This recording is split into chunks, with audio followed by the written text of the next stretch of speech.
May ganap na naman nung linggo. Bali, celebration ng birthday ni Hailey.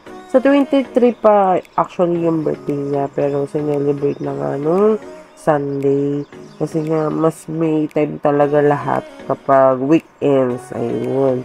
So, nandito kami sa Shangri-La Hotel para kumain sa hit buffet nila. Lunchtime kami pinapunta ni Tito kaso na-late nga lang kami kasi ang dami rin ganap nung umaga so hindi ko na sasabihin. Tapos, ayan, nung dumating kami, nag-aayos si Tita Helen dyan. Nilagyan niya yung mga butterfly, fairy lights. So, di ba, ang cute. Kasi yung gift section, taray, may ganun pa eh. Tapos nilagyan nila yung pangalan ni Hailey dyan sa may gitna. Ang ganda nga nung pagkakagawa eh. At saka yung team pala is fairy. O, diba?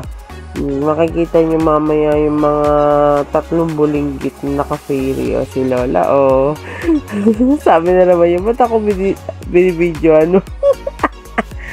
Tapos sabi ni Tita Helen, pwede na daw kumain. So, kumuha muna kami ng mga food bago mag-start kasi wala pa rin naman yung mga chikitings, yung birthday celebrant.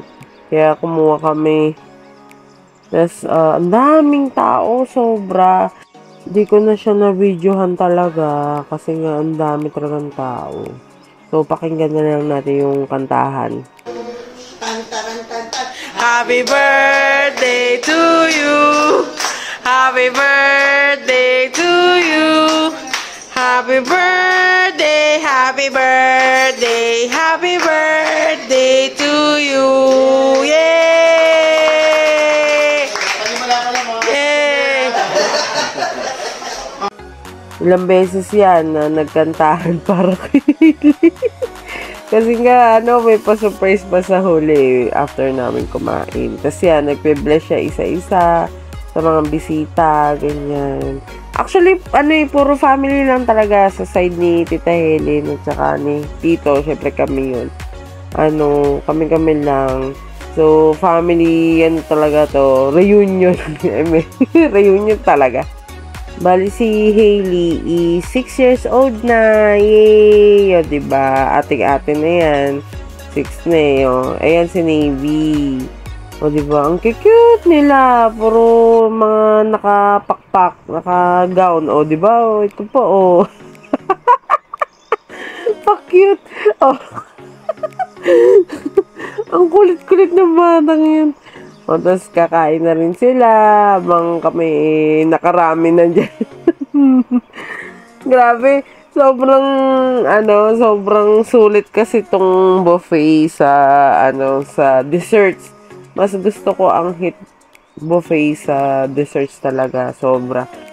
Sarap kasi ng croissant nila. Tas, may chocolate fountain pa. Gusto ko yun eh. Kaso hindi ko na ginawa yung prutas na may chocolate. Yun. Tapos yan, kumakain din sila. After kumain, naglalaro na silang tatlo. Diba? Kukulit to. Hindi ko na siya binolume up kasi wala kayong ibang marinig kundi mga boses namin nagkwekwentuhan. Opo. At saka mga sigaw-sigaw nila. Yan. Tapos yan, picture taking po yan. Tapos, nagkantahan din kami dyan. Pero hindi ko na sinama dito sa video. Kasi nga, baka sabihin nyo pa ulit-ulit. Pero ang cute nila dyan, ayun, diba? Nakakaitito yung talagang video ko na naka-focus pero okay lang. Ito yung galing na lang sa akin. Para cute, naka-angulo. Ganyan. Tapos after punta kami sa bakery. Kasi consumable yung binayad nga ni Tito. So, yung natira doon, pwede kaming pumili ng mga tinapay nila. Kaya yan, nandiyan kami sa bakery, namimili, tapos kung ano pinagtitingin ko dyan. Yan po yung mga pinili ko, plus yung macaroons yun. Tapos after nun, doon kami sa lobby, after ng lumabas kami ng hit buffet. Nagkikwento si Navy dyan eh. Oh. Cute talaga. Diyos ko. Kung kailan nga pa uwi, saka mga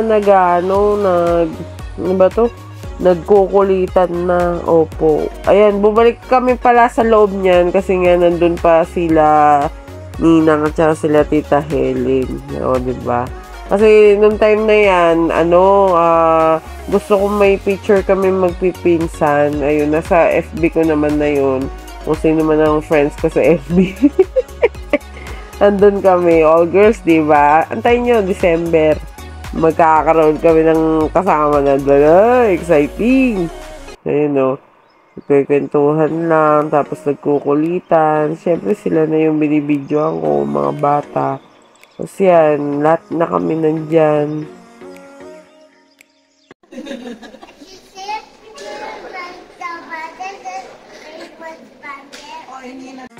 O, naintindihan nyo. O, hulaan nyo kung ano sinabi ng bata.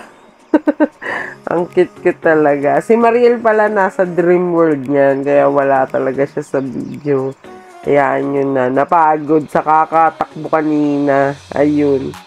Ayun guys, sana nagustuhan ninyo yung video. Happy birthday ulit kay Hailey. Bye!